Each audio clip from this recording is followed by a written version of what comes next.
Hi, this is Manveer, and we have created an app named Revvo that lists all the stores within a mall, making it much easier for shoppers to navigate and find what they need. While many malls have websites to showcase their stores and offerings, not everyone has the time or inclination to visit these websites every time they want to check store listings, opening hours, or promotions. Our app aims to bridge this gap by putting all of this information at your fingertips, right on your mobile device. So now let's have a look at our app in motion. I'll pass on to Parth for that. Hello everyone. So this is our interface of the app where we have home page, explore page, profile page, top rated section, and also we have categorized the stores like including entertainment, restaurants, cinema, business offices, tech, others, and etc.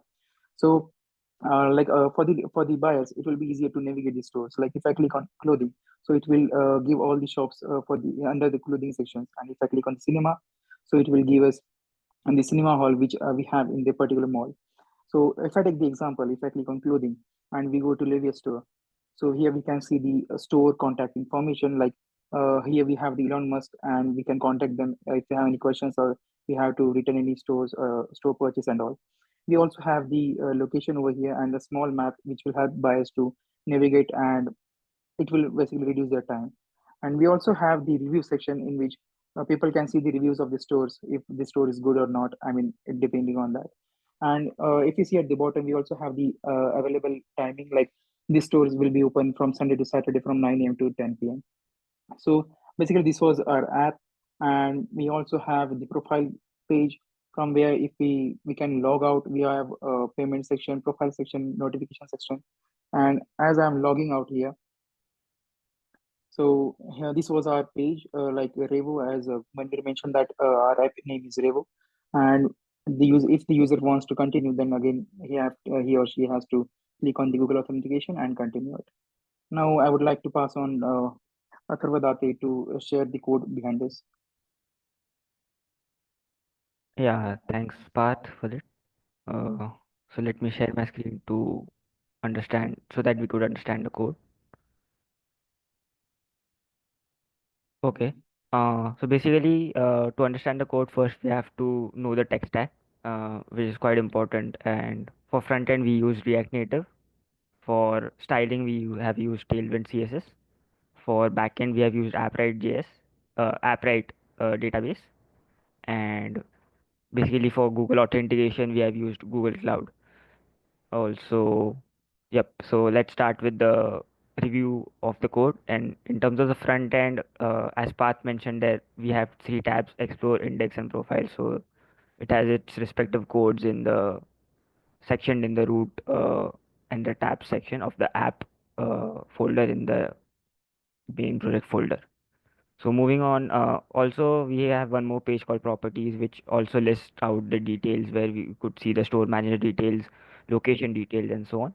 So which has been drafted into the properties tab, and also this IDTXX is something which we fetch from the backend pertaining to every single property.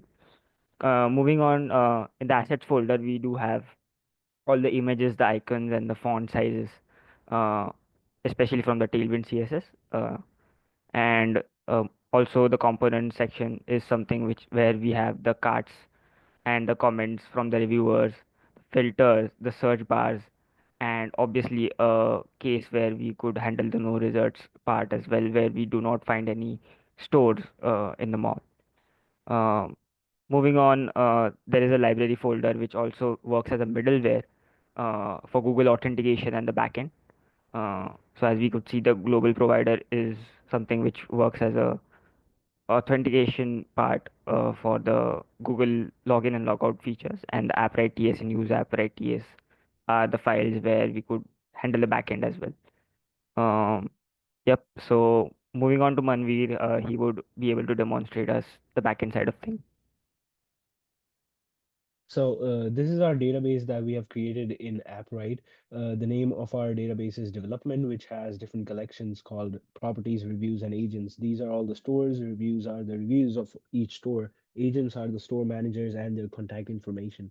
So let's go into properties, which would be the list of our stores. Here you can see that, and the type of all the stores like clothing, entertainment, cinema, etc. When we go to attributes, This shows the columns for all of those for the table. These are the columns and indexes. This works in the search bar of the Explorer page, which searches according to the name, address, or the type or the category of the store. Moving on to the second one, these would be the store managers and their contact information, as you can see it right here. Also in attributes, these would be the columns of this table, which would be their email or their contact information. In reviews, again, would be the name of the reviewer and whatever they have reviewed. In this column, it will be displayed as the string right here. So that basically is our database. Thank you.